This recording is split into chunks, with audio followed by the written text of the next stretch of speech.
What's up, guys? This is Ken with Picking Duck, and today I'm going to explain to you who is winning in the sportsbook and who is not.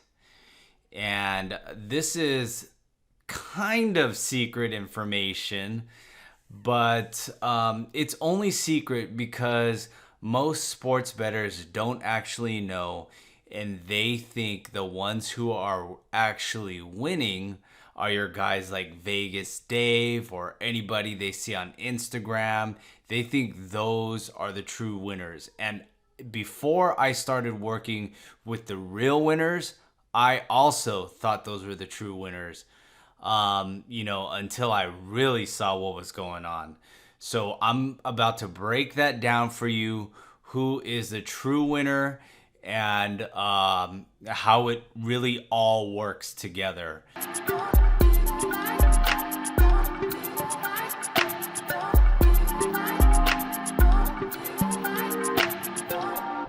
So, first of all, you've got your line makers, and they are creating the lines for the books. And of course, a lot of books share the same lines, and those lines are actually made. Some of them they can be created offshore, or maybe they're using a book in Vegas, but from those lines, they're spread out to majority of the books throughout the world. Now, what happens is once those lines go out, there are guys who are like crazy mathematicians. These guys put models together, and they basically have come up with ways to, I guess, kind of put their own number together. And so they're basically trying to outsmart the bookmaker's line. And when they find that edge, then that's when they bet that. But there's a whole, thing about when they bet, where they bet, how much they bet. And that's because these guys are actually the ones really moving the big money. And once they move that big money, that's when the market starts to shift. That's when lines start to move. And that's when action really starts taking place. So now these guys that are creating these models, these algorithms, they really only focus in on one sport, even one league. So like let's say there's this group, and they're a group because you can't just do this with one person. They're a group. They analyze, they do analysis on, let's say, specifically college football, or specifically NFL, which is very difficult, or specifically college basketball or NBA, whatever. But they choose one and they focus in on that. And the way that they do that is through algorithms, through modeling, and then let's say a line that they believe the number is off.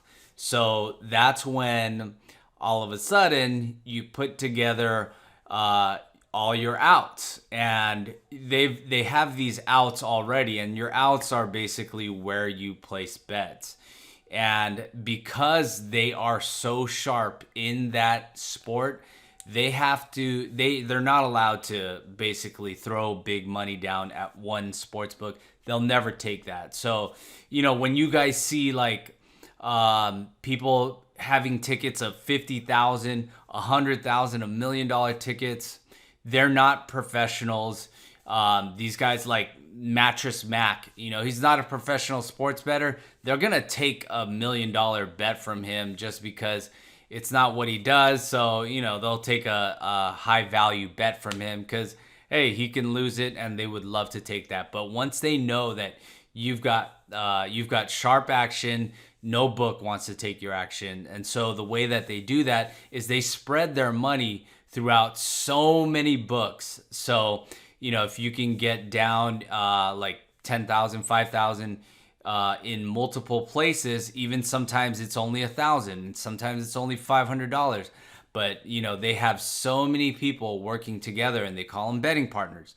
Now, if you're working with them, you place bets, and you get to have the same bet as them. But when those bets are placed, they kind of need to be made in sync. And once all those bets are placed, all of a sudden, because so much money came in on one side, it's going to move the line. Now, once that line moves, that's a big signal for a bunch of other sports bettors. So now that those guys that are moving the line, they call them originators. So because they originate odds, and they create the bets that are supposedly going to win.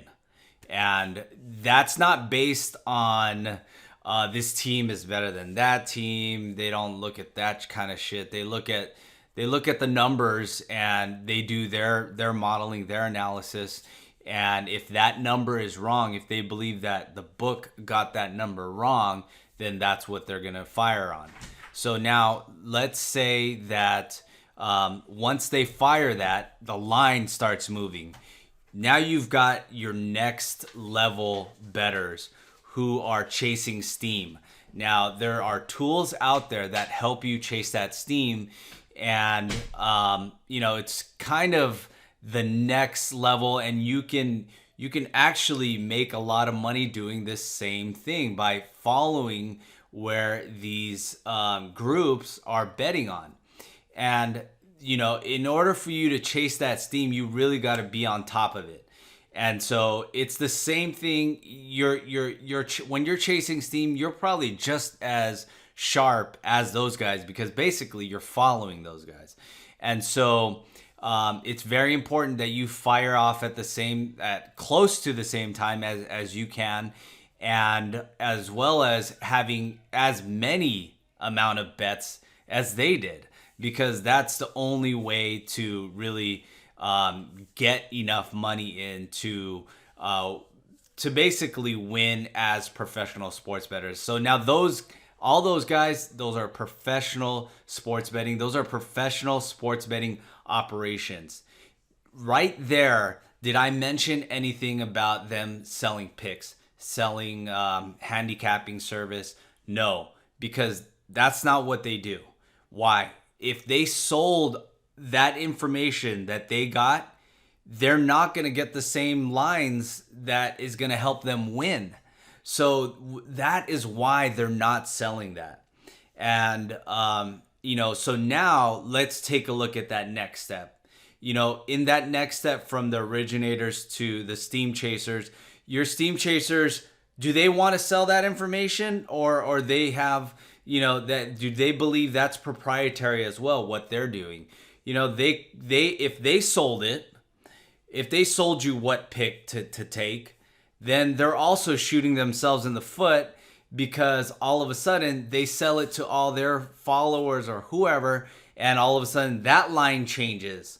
Now, if they were to bet it and then sell it, when they bet it, already that line's going to change. So now they're selling you a line that's already off.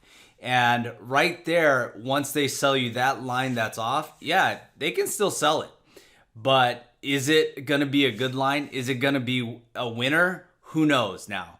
Because you've already gone through layers of that line changing, and now you just don't know if by the time that pick information is sold, if that's a good line or not. But hey, it's on the side of the sharps, so you would hope that it's going to hit. But even when you're with those sharps, you still have a very small percentage of winning. But once it basically, that line starts moving, your percentage of actually winning that can now be like closer to 50-50, because that line moves. Now, there's things that they can also do is by faking.